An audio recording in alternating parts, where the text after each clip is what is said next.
Hi everybody and welcome to Cut the Kibble. I'm Paula and this is Miss Bella. I'm gonna do another egg breakfast recipe. Why am I doing another one? Well, before I had no eggs. Now I have like too many eggs. I have 48 freaking eggs. So I'm gonna cook up a breakfast recipe with 12 of the eggs.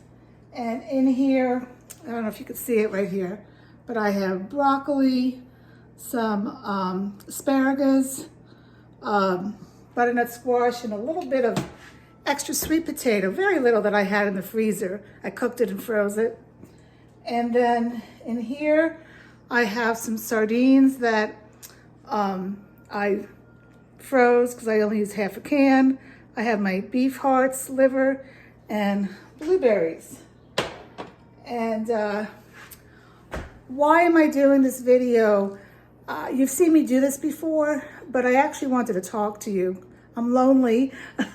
I'm not really lonely. Bella keeping me company. But something happened today that disturbed me. So I'm going to cook while you're watching me.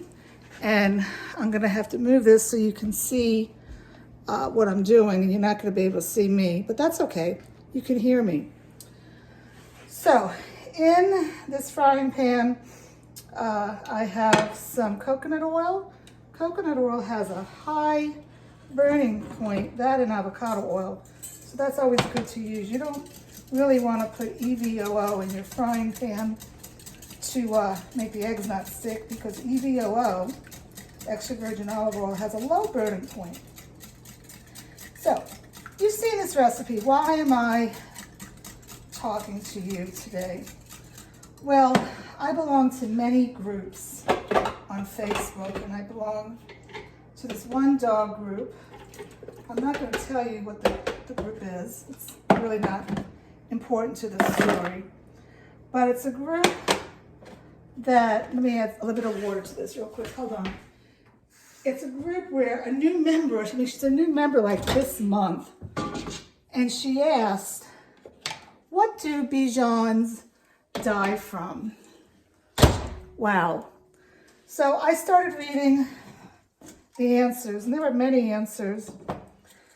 It was a Bichon group. And I was getting depressed reading it. So I responded, and I took a lot of time. Maybe you know me by now that I take time in what I do, and I also take pride in what I do. So I responded and I said, this post is making me depressed hearing about all the ailments that Bichons are dying from. They were saying heart disease and kidney failure, etc. So I said, instead of doing that, why don't we talk about what you can do to prolong your dog's life and make them healthy? And the first thing, I kind of like went through what people were saying. And I said, the first thing is dental. Dental cleanings, I said, are very important. There's a correlation between gum disease and heart disease in dogs. So it's important to get your dog's teeth cleaned on a, every 2 years or so, once the dog gets to be 4 years old. Then I said, once your dog gets to be around 7, if you want to prevent them getting, stop it, Bella, getting some ligament problems or torn, whatever, bones, whatever, you need to get them a little dog stare. I can hold you for a few minutes. Come here. Oh my goodness, let me pick up this dog for a little bit. Get them a little dog stare or ottoman so they don't jump off the bed and hurt themselves. And then I said another thing to help your dog is to not over-vaccinate. I said once they turn around, I don't know, 5 or 7. I'm not a doctor, I'm not a vet, talk to your vet. Instead of giving vaccinations, boosters, titer your dog. That's where you get a blood test and see if your dog has those immunities still in their system from the vaccine that they got. More than likely, they're doing okay. Okay. By doing that, you are increasing your dog's immune system, because vaccines, we need to get the dog's vaccines. I am not against doing vaccines, but you don't want to over-vaccinate. And then I mentioned that the rabies, to get a Thimerosal-free, mercury-free rabies shot. And lastly, of course, I talked about food. And I said, if you're feeding your dog kibble all the time, it's like going to McDonald's every day. I mean, you'll do fine. You could live to be an old age. A dog could live to be an old age having kibble, like McDonald's food, but I guarantee you they're going to get sick along the way because of what is in the kibble.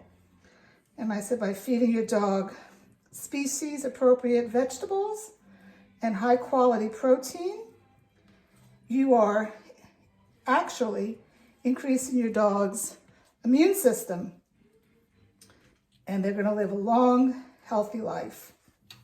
Well, I did that, and the original poster person, I need to get my hair done, got real nasty with me, and she said that I was being rude and I was being passive aggressive, and I wasn't being rude to anybody. And mind you, this was a new member.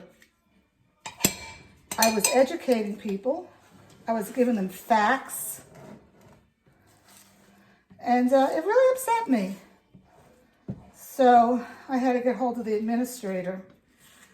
And he actually agreed with me that none of my comments were inappropriate, and he was going to get her out of the group. I just don't understand people, you know. I was just trying to help them. Just like I'm doing these videos now, I'm trying to help you guys. Fresh is always best. Know what goes into your dog's food. Don't do high starchy vegetables. Oh yeah, I talked about also not doing high carb vegetables, because then that turns into sugar and dogs get diabetes. I talked about how kibble is only 2% moisture in kibble, whereas fresh food has 78% moisture, and you need that for good kidney function. Anyway, it was quite upsetting to me, but you know, you just try to educate people, do your best. I mean, I firmly believe that when my own human children were young, I always shared, and I would want to share information with other moms. You could learn a lot. Like I told you before, my son is allergic to chlorinated water. Your son may not be. A lot of kids are not, but mine was. You share that. So anyway, that's it. And I think I'm basically done here. Let's see here. I don't think I'll go through this whole thing with you guys. You know the drill. I don't think I put this on this didn't really defrost here. But put this on here again. I'll put it on for 34 seconds. So, of course, you know I'm going to add my seaweed calcium, 1 teaspoon per pound of protein. And in here, you know, I have my, what's in here? Pumpkin seeds and flax seeds that I buy and I grind up. These are great for your omegas, omega-6. The blueberries that we're adding, that's for the omegas. The sardines are the omega-3s. So this is a very healthy food, and it's not, you know, a beef or a turkey or a rabbit. It's eggs. Eggs are a good source of protein, and they're excellent. Eggs are excellent for dogs. So, and I did put 1 clove of garlic. I did this on a story, but I'm going to do it here. Garlic, hello, is good for dogs. You're going to read that it's not, but a little bit of garlic is good. 1 clove of garlic. Now let's do some education. 1 minute. 1 minute. So let me show you. I'm coming back. This is called a bulb of garlic. It's the whole thing. You don't add this whole thing to your dog's food. No, no, no. Okay, you get 1 of these. It's like a cluster in here. There could be maybe 10 in here. And you break it off. I'll break 1 off so you can see. This is called a clove of garlic. Now you got to be careful because I went to the store the other day and all they had was Spanish garlic. I never even heard of it. And my God, let me show you what 1 clove, how big it is. Can you see how big that clove is? Woo-wee! You don't want to add that to your dog's food. This is a smaller one. Can you see it's thinner? It's not as fat. So 1 average normal clove. Don't buy your garlic at Aldi's. Aldi's is a great store. They have organic food there, but their garlic that you buy that's in the netting is from China. I've contacted them several times. They never get back to me, but no good. Don't buy that. So anyway, I'm gonna leave you now. What I'm gonna do is I'm gonna put all this stuff in the food processor. And this is my small food processor, so it's kind of annoying. It takes a little bit more time. Tools are so important in the kitchen to get the right tools to make things go quicker. And to that, I guess I'm not leaving you. Just stay with me, okay? I'm going to add my flaxseed and my seaweed calcium, and I'm going to do that and then put the eggs on top, because if I put this seaweed calcium on the top, it's all going to get on the lid and it's not going to be mixed throughout. So how's everybody doing? You guys have enough food at home? I haven't really been hearing that a lot of people are not finding food. Well, I don't talk to a lot of people. My friend in Richmond, she said they were out of meat. I have not had that problem here. I'm only an hour from Richmond. And I cannot find disinfectant wipes anywhere. I don't know if I'm going to have to start making my own or what. And I could not, I went to the Costco here. Didn't have to wait at all. But I couldn't, the Costco where I live at home sells butternut squash. And in the frozen section from Australia, of all places. But they don't even sell it here.